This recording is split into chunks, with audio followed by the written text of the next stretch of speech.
Welcome to the SharpRank Pro interview series. Each week, we will highlight a Sharp listed on our site and cover topics at the intersection of sports and gambling. Enjoy. All right, we are back and we are live. We are joined by Jimmy Boyd from Boyd's Bets. Thanks for jumping in, Jimmy.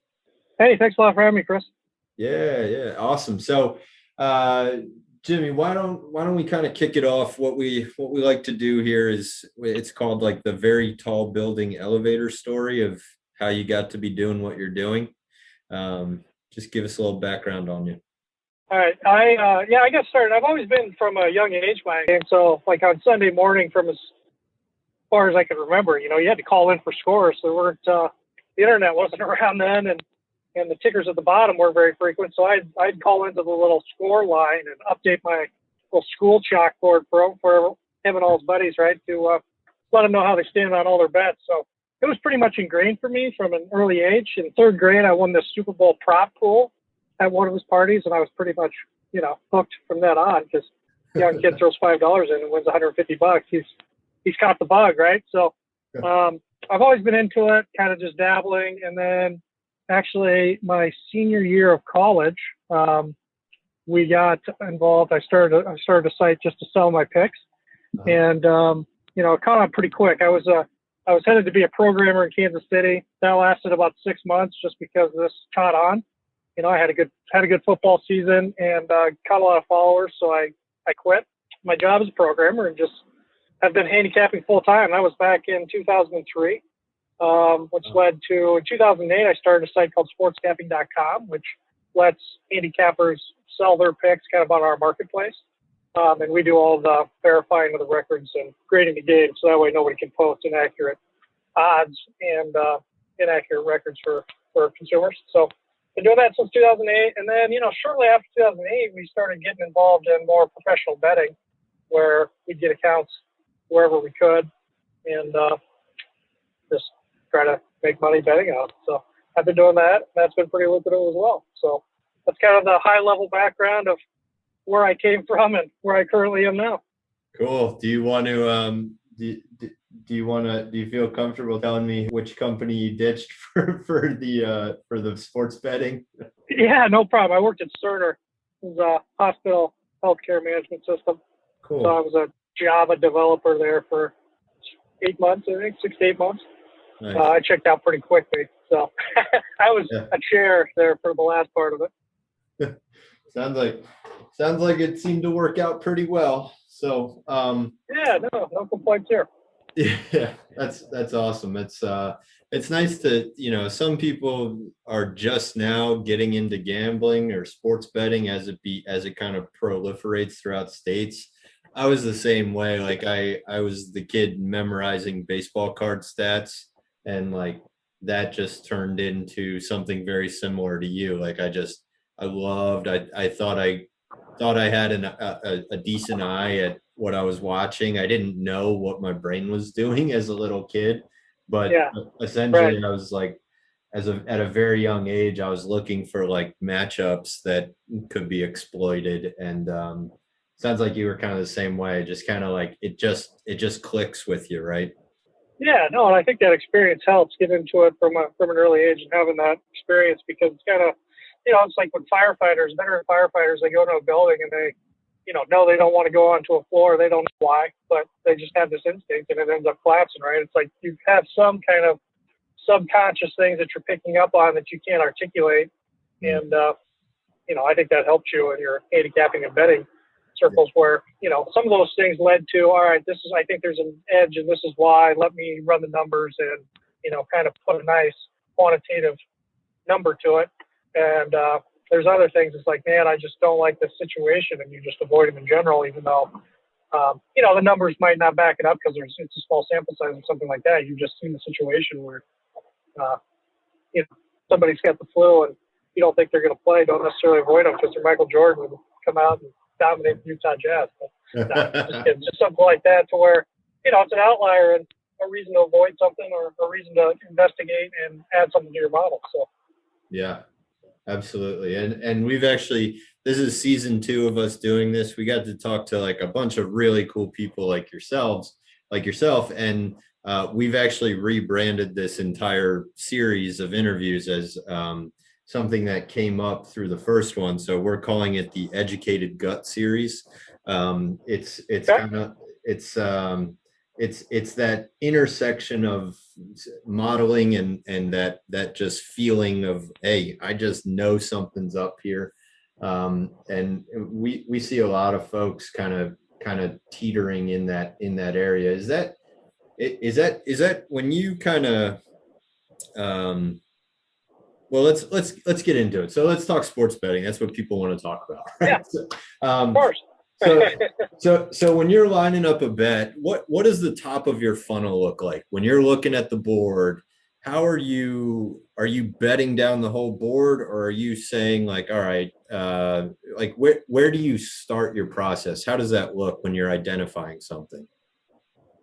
Well, since it's golf baseball season, it's easy for me to just kind of go down my process for that. So for golf, right, I've got a baseline number for every PGA player, and it's kind of a weighted moving average for their last 150 rounds. It can go back 2 years, and it kind of gives you an idea of where that player stands, right?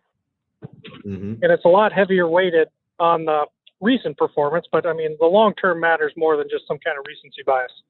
So that's where it starts, and then I'm adding in factors. So kind of what you said about the educated gut. Well, for me, I know different factors to look for, right? Like me personally, I play on bent grass. I know Bermuda grass, I can't read it for anything. It's tougher to hit out of for me because it just reacts differently. So if I'm looking at a player like me, there's a significant weight advantage to where I'm playing either on bent grass or Bermuda grass. Or, I'm kind of like Patrick Cantlay, where if I'm playing in the wind, I'm terrible. But if you give me a calm day, I can go low, right? So, so I start out with this baseline number, and that pretty much happens for any team or, in any sport. And then you've got these factors that, I model in, and I have weights based on the historical weighted averages for it. So, I'm going to go back for that same 150 rounds for each player, and the different factors I look for. It varies by sport, which, you need that educated gut to know what to actually add into the secret sauce, if you will. It takes experience and a little bit of just knowledge. Like I couldn't pick up musical theory right now and write something because I know nothing about it. I've never been in, any kind of choir or anything like that. So if you're coming from like, say, horse racing into just sports betting and, hey, I'm going to learn how to bet on, baseball, I think you're going to find it difficult because, are you even thinking about whether the wind's blowing out or in, or, how many days rest the pitcher has? There's just a lot that goes into it, and you're going to have to pick it up as you go. So I start with that baseline number, and then I have all these factors that, are a weighted number against it. So I'll come up with a tournament number for Justin Thomas, and it might be, like, say, 2 strokes gained above an average player. Let's call Paul Casey might be 1.6 this week. I'll do a Monte Carlo simulation where I run it 100,000 times, and there's a standard deviation of like 2.8 for PGA golfers, and it'll spit out that Justin Thomas is going to win this round bet. Minus 140 is a proper number for him, and minus 180 for the tournament if it's a 4-round event. So that's kind of start to finish there. If that makes sense. Yeah. Is anything in those simulations based on line movement, or are you picking early? So like we kind of see two ends of the spectrum here, as far as some people like to grab it as soon as the line comes out before the public and the money messes with it. And some people use that line movement as an information point in their modeling or their gut. And where do you fall on that spectrum? With almost everything, I'm going to attack I'd say the opening number, but for me, when I'm betting, like the opening number, they're going to give you the smaller lines, right? So they're trying to bait you into shaping their number early. But I would take myself versus the odds makers, because then you have one guy's opinion essentially on the other side of that counter. That's going to be easier to beat, right? So he's going to post that number. He's going to put a small limit up, like you're talking about college football. That's Sunday night. You're going to get people nibbling on it and tighten it up a little bit. Then you raise that limit a little bit. You're going to get more.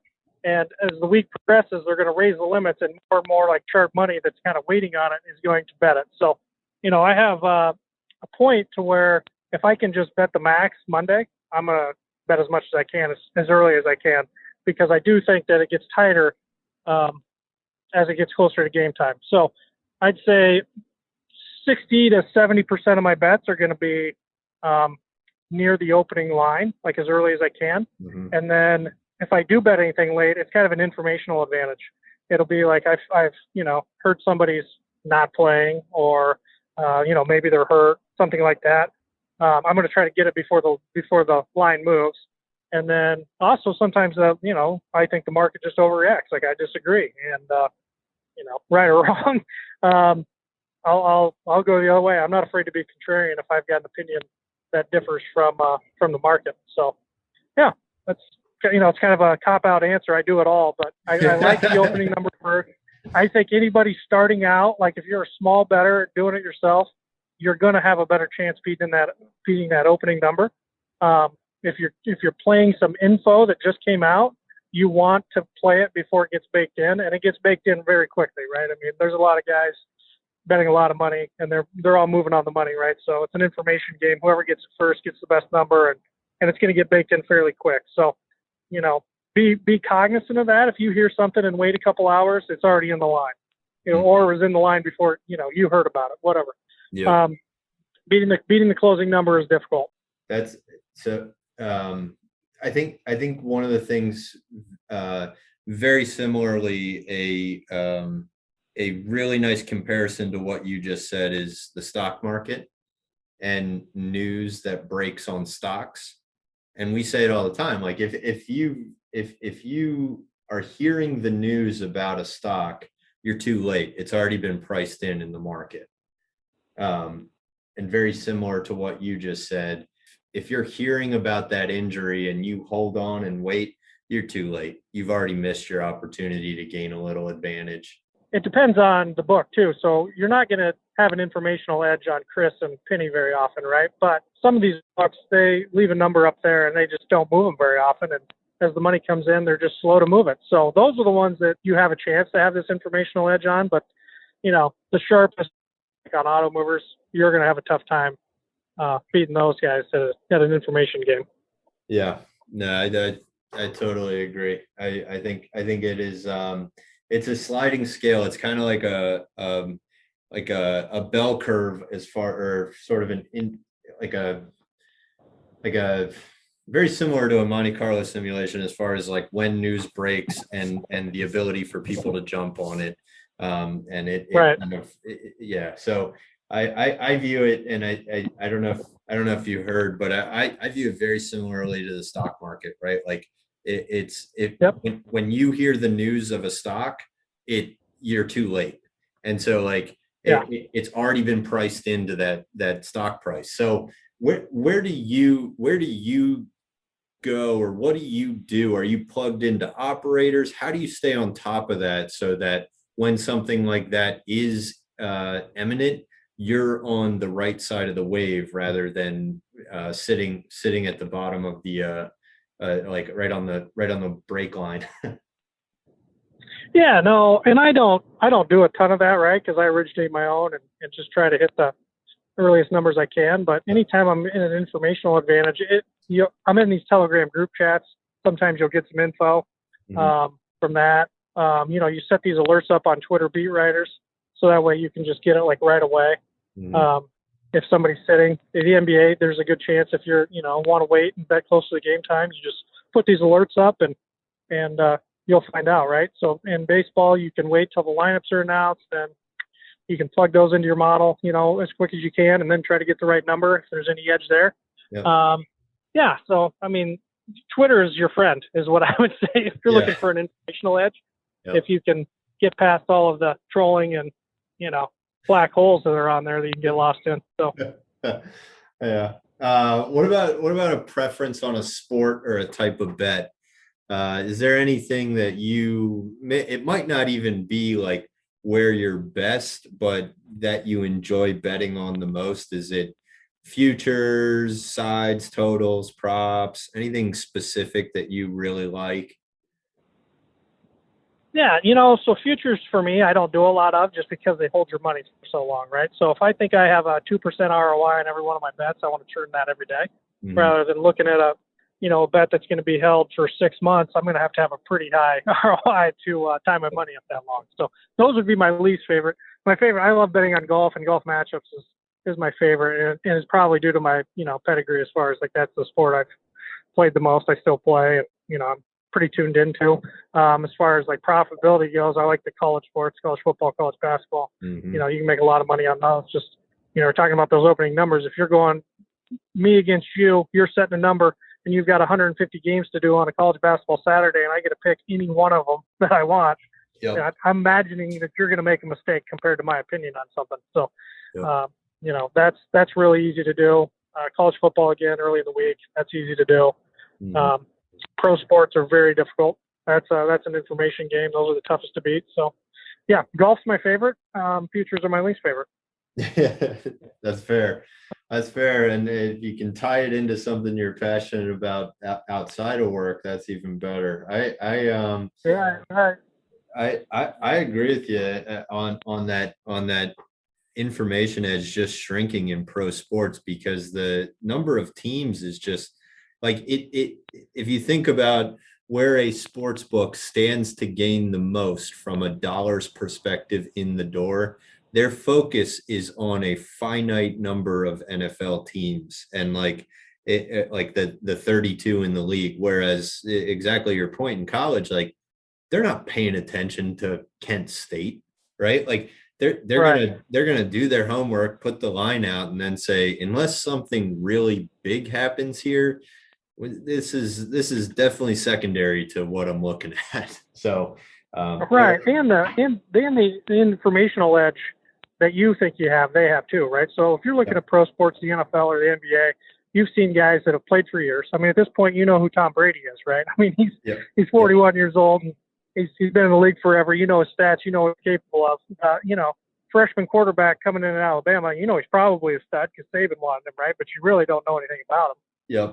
Other than kind of his recruiting rankings and everything like that. So if you can also just have an edge by, looking at these beat writers again, I'm going to hammer that Twitter angle and get reports on guys that, are performing well, or you can see some spring games and things like that. Like, man, that guy's got some potential. You're going to have an edge. So if you want to hunt and work for it, the edges are out there. All right, let's wrap this up before we hit the lightning round. Sound good? I got one question for you. If we have in our office a list of what we call fun rules for sports betting, and most of them have stemmed from very bad beats. Some of them are just, there's like the in college football, favorites of over 30 in the first 2 weeks are like 70% or something like that, because they're statement games. Rankings are important in college football. So things like that are always bet home dogs on senior day. Do you have kind of a fun rule for gambling that you would toss out there? I'd say always bet the under. That's my one word motto, especially for props. They just always seem to jack those things up, right? So I remember there was a time a few years ago where you could bet literally almost the board on points unders and make money, but now they don't even know how to get it high enough in today's NBA. But definitely there is an under bias. So if you want a fun rule that works pretty much blindly, bet the under on player props. I love it. Once again, the books know what's exciting, like and what people tend to make selections. At least like the general public tends to make selections based on preferences. And yes, I want players to score points. It's exciting. And they know that, and they're taking full advantage of that. So that's a good one. So, all right. Yeah. Let's kick into that was actually, I think, like the second or third person who has said that as well. So oh boy. Yeah. So let's run into this lightning round, and we can wrap it up. Ready to roll? Yeah, sure. All right. Favorite sports movie? Tin Cup. Great movie. Least favorite head coach? Oh man. from a betting perspective, it has to be Belichick because I don't think that could go to your rule. Don't ever bet against Belichick, and I've done it too many times. So, I'm gonna level with you. There are certain teams and coaches who, no matter which side of the bet you end up on, will find a way to make you lose it. Right. No, for sure. That's the thing. I know that. He is one of them. Okay, give me he's one. My nemesis. Give me one must-listen to album. Oh, man. Was it Weezer, the Blue Album? Solid. That's going back a while because, I haven't bought albums in a while. Anything, but that's a good one. How about give me 3 bucket list stadiums, arenas, courses, someplace you want to visit a live event. Oh man, I'd like to play golf at Cypress Hill sometime. I would like to go to the Masters, and another bucket list event is I can't wait to see Pearl Jam somewhere again after this pandemic. So, awesome. Those would be the 3. Awesome. Favorite cigar? Oh, Rocky Patel, 99 Connecticut. Oof, love that. Toro size, to be exact. So you know how I celebrate the big wins. What is one franchise you most want to see win a championship in any sport? Oh, the Lakers every year. That's my squad. All right. Loudest stadium or arena or event that you've ever attended? It's funny. I was actually at the Chiefs game when they played the Patriots when they set the record for the loudest stadium. And I couldn't talk to the guy next to me. It was not fun. Especially because I'm a Pats fan, and it was embarrassing. So it was not fun on a lot of levels. You have to. Well, I know the answer to that, so we're gonna skip it. So, the question was, you have to pick one video game or sport to play that will decide some dire consequences, and I think I know the answer there. So, all right, yeah, you are teeing it up and letting it rip. All right, choose one GM to build your NFL franchise. Oh, one GM to build the NFL franchise. Belichick counts as a GM, right? He counts as pretty much everything. So yeah. So I'm going straight to him. All right. And now, if you weren't currently picking winners or doing Boyd's bets, what would you be doing? Oh man, I'd probably be programming something else that is extremely boring and dull. I'd be living the Dilbert lifestyle. So I'm very fortunate. Don't take anything for granted. Awesome. All right. You want to throw out your Twitter handle or where folks can find you? Yeah, you can find me at Boyd's Bets on Twitter or boydsbets.com. Boyd at boydsbets.com is my email address. Anybody can feel free to email me anytime. So you got any questions about anything, golf related, betting related, whatever. I'm an open book. So feel free to reach out. All right. That includes you, Rocky Patel, wherever you are listening. You got a man who needs a logo on his shirt when he's out there playing. Yeah. I met him down at Naples Nashville one time. He came to a cigar dinner they had. So that's kind of where I got so fascinated with him. He sold me. He's a good salesman. That's awesome. All right. Well, thanks for stopping by, man. This was great. Really appreciate it. This was hugely educational, and I think folks got to know you a little bit. So thanks so much. All right. Thanks a lot, Chris. Have a good one. Take care. Leave a comment below if you have any questions that you'd like to hear us ask some of the best sharps in the business in future interviews. And if you like irreverent commentary, be sure to sign up on SharpRank.com for our newsletter that will show up in your inbox on Tuesday mornings. Also be sure to follow us on Twitter, Instagram, Facebook, and if you're feeling professional, LinkedIn. We'll see you around.